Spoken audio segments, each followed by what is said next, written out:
Wakristo sijui nani aliyewaroga. Wanaume wa Kristo wakifanikiwa wanamwacha Yesu, wanakimbilia baa, wanavaa vinjunga, hawana tena kumpenda Yesu.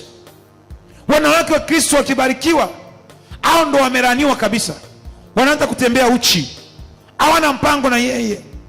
Lakini wacha nizungumze ukweli usiokipingika. Muislamu akibarikiwa, anapobarikiwa kama ni mwanaume, utaona na mheshimu Mungu kwa kanzu nzuri. Muda wa ibada anafunga duka lake, anaenda kwenye ibada. Kama ni mwanamke, anazidi kuongeza umtakatifu kwa Mungu wake. Huyo ni Muislamu. Lakini Wakristo hakibarikiwa ndio kuvaa uchi, kuvaa vimini, kuvaa vibukta. Mwanamke anavaa kibukta, mwanaume anavaa kibukta, huyo amebarikiwa.